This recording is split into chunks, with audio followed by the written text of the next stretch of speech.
Walk into a museum in Norway or Sweden, and you might see a Viking ship carved from oak, buried for centuries, yet still intact. Walk through a medieval Scandinavian barn or a centuries-old hall, and the timber beams look almost untouched by time. Meanwhile, modern decks, fences, and sheds rot within years despite chemical treatments and synthetic sealants. How did the Vikings do it? They didn't paint, varnish, or coat wood and plastics. Instead, they used a combination of observation, patience, and natural materials, a code they perfected over generations. Understanding this approach isn't just a history lesson. For anyone building with wood today, it's a practical guide to creating timber that survives rain, snow, insects, and decades of exposure. Vikings knew that water, not age, kills wood. Rot is caused by moisture, creating an environment where fungi and insects thrive. Vikings understood this intuitively.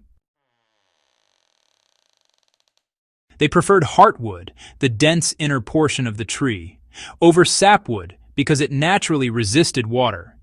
They felled trees in winter when sap levels were low and selected mature trees for structural beams, posts, and ship planks. Modern builders often ignore these steps, relying on chemical coatings to make up for poor material choices. Anyone looking to extend the life of wood today should start with dense, well-seasoned heartwood, giving it a natural advantage against rot before any treatment. Slow drying and natural seasoning prevented decay before the wood was even used. Before construction, Viking timber was allowed to dry slowly and naturally. Logs were stacked off the ground, protected from rain but exposed to air, sometimes for months or even years. This process reduced moisture content, making it less hospitable to fungi and insects, and stabilized the wood to prevent warping and cracking. Modern lumber is often shipped from forest to site in weeks, skipping the benefits of patient seasoning. For anyone working with wood today, allowing timber to cure thoroughly before building, especially for outdoor projects, is one of the simplest and most effective ways to extend its lifespan. Controlled heat hardened wood and created natural resistance. The Vikings also used controlled heat to protect timber. Beams and planks were exposed to low, steady flames or hot coals until the surface darkened. This hardened the outer fibers, drove out residual moisture, and chemically altered the wood to resist fungi and insects. Archaeological evidence shows charred surfaces on ship planks and medieval buildings, confirming that this was a common practice.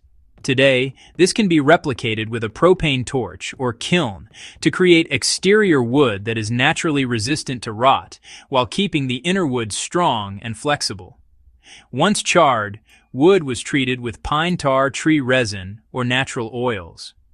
Applied while the timber was still warm, these substances penetrated deeply, forming a semi-permeable layer that repelled water but allowed the wood to breathe.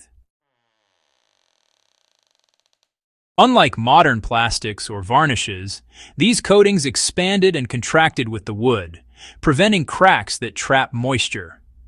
Vikings applied this combination of charring and resin to ship hulls, roof beams, posts, and other critical structures, effectively creating timber that could survive centuries of exposure. For modern application, warm the wood slightly and brush on a pine tar or tar and oil blend, allowing it to soak deeply and cure naturally. Even perfectly prepared wood can fail if it remains in constant contact with water. Vikings solved this with smart design. Posts were elevated on stones or gravel to prevent soil contact. Roof beams extended beyond walls to shed rain. Joints were angled to prevent pooling, and ventilation allowed enclosed timber to dry naturally. Lime or ash beneath posts provided additional protection against fungi and insects. Modern construction often relies solely on chemical coatings, ignoring these design principles. By combining careful preparation with thoughtful placement and airflow, the longevity of the timber increases dramatically. You can actually replicate the Viking method today with some practical steps. Whether you're building a garden shed, a deck, a fence, or maybe even restoring historical timber, the Viking approach is, well, entirely practical. First, start with dense, well-seasoned heartwood.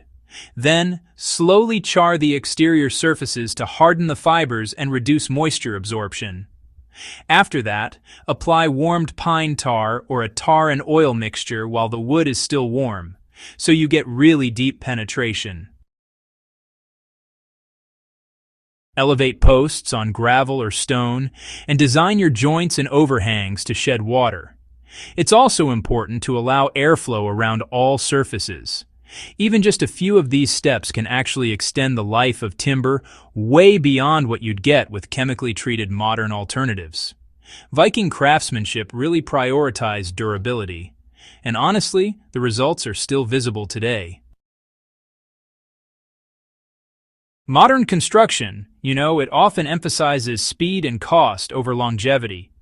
Vikings, on the other hand, relied on careful observation, patience, and techniques that were refined over generations.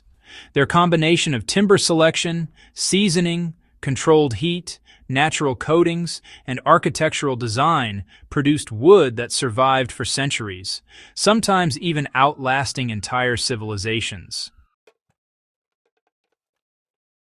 By learning from these methods today, we can preserve wood, naturally build structures that truly endure, and keep alive the knowledge of centuries past. So, if you want to protect timber, naturally learn practical historical techniques, and build structures that last for generations, go ahead and subscribe to Past to Live.